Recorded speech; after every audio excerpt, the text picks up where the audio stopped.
5 seconds to go.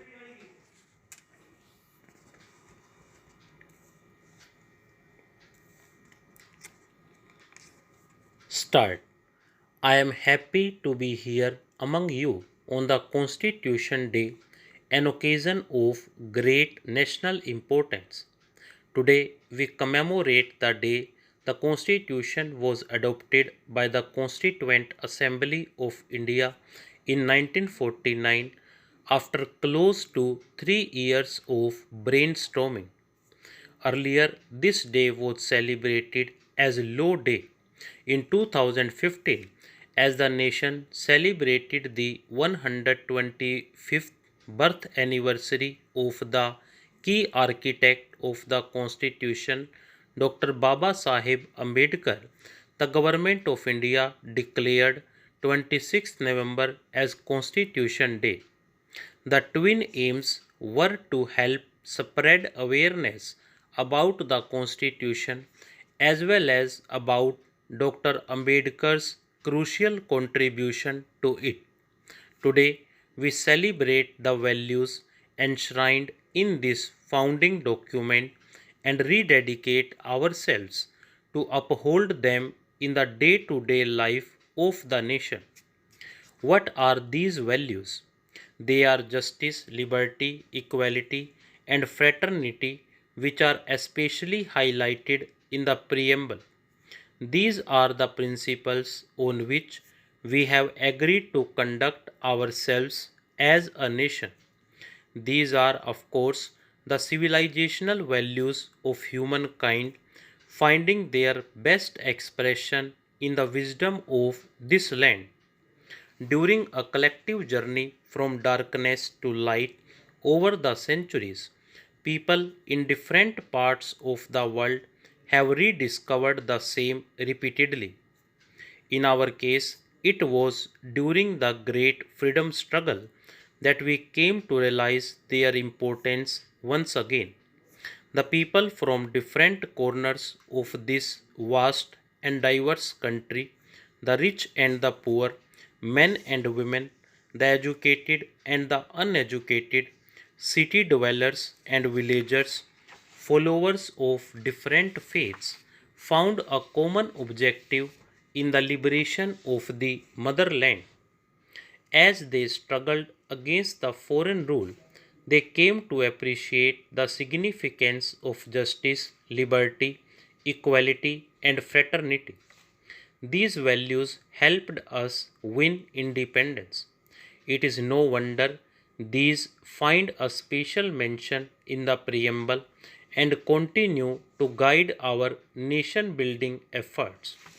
Ladies and gentlemen, if there is one word that sums up the four foundational values, it has to be democracy.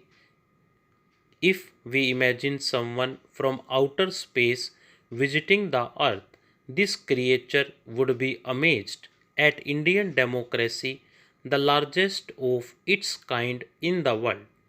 Consider the phenomenon. Nearly a fifth of humanity has decided to put one's individual destiny in the collective hands of the billion plus fellow citizens. This is an immense trust, so immense that we fail to notice it in routine. Moreover, India has been nurturing and enhancing this trust by deepening democracy ever since it won freedom. How? By upholding justice, by stressing equality.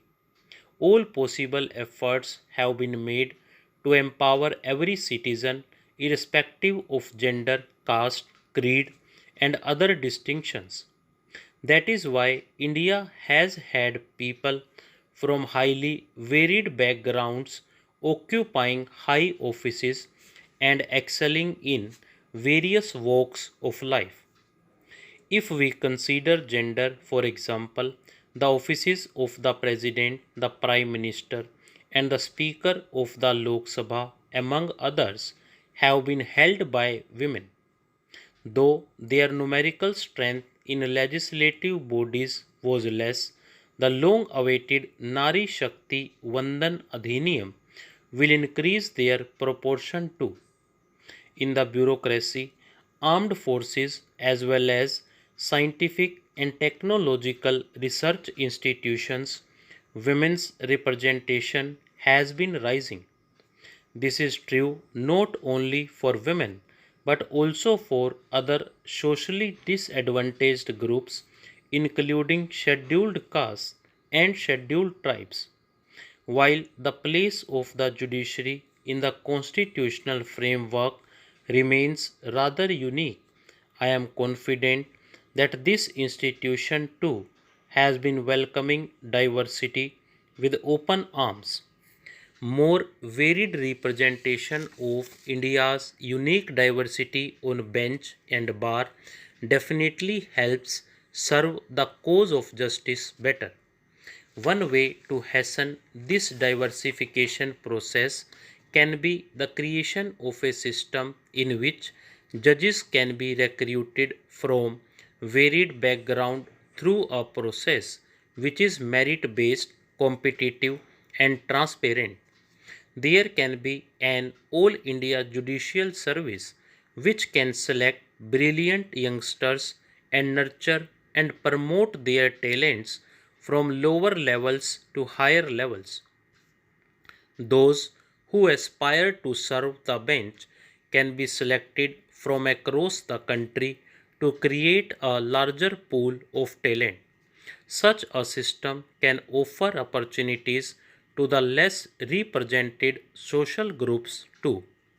I leave it to your wisdom to devise any effective mechanism that you deem fit to achieve this objective of strengthening the justice delivery system.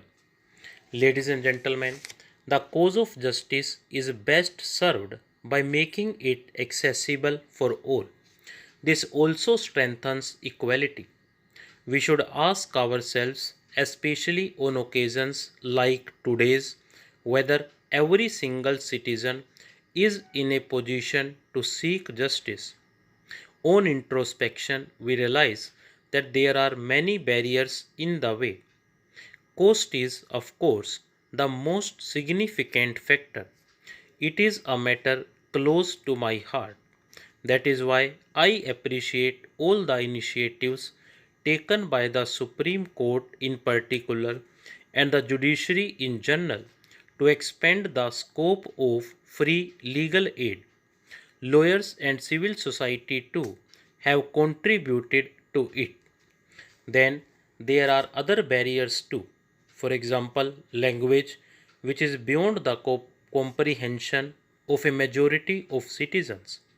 I feel reassured by the recent steps taken by the Supreme Court to make the verdicts available in various Indian languages.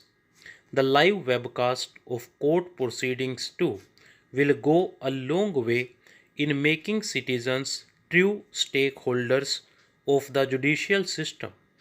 The question of access to justice often reminds me of the so called bell of justice, which often features in our mythological stories. Such tales highlight some king's love for justice by pointing out that he had installed a bell that any citizen could ring at any time of the day if he was seeking justice. When I heard such stories as a child, I wondered if the king would have any peace of mind at all with people clamoring for his attention all the time. Later, I realized that such a king would have made the justice delivery system so efficient that the bell would need to be rung only rarely. Therefore, in order to improve the access to justice, we should seek to make the overall system citizen centric. Speaking of our systems, we realize that they have been products of time, more precisely, products of colonialism. Clearing away its vestiges has been a work in progress. I am sure that we can speed up the remaining part of decolonization in all domains with more conscious efforts. I believe involving the young generation in those efforts by making them more knowledgeable of the Constitution, its making and its working will bear excellent fruits in that direction. The youth have become more interested in our history, and if they learn more about the transformative work of visionaries like Baba Sahib Ambedkar, the future of the Republic will be in safe hands. Ladies and gentlemen, as we celebrate the Constitution Day, we should note that the Constitution is, after all, only a written document. It comes alive and remains alive only if its contents are put into practice. That requires the exercise of interpretation. I must congratulate the Supreme Court for playing the role of the final interpreter of our founding document to the perfection. Well aware of their role and responsibility in India's democracy, this court's bar and bench have constantly raised the standards of jurisprudence. Their legal acumen and scholarship has been par excellence. Like our Constitution, our Supreme Court too has been a model for many other nations. With a vibrant judiciary, I am sure the health of our democracy is never going to be a cause of concern. I convey my best wishes to all the members of the judiciary in their endeavors. Stop.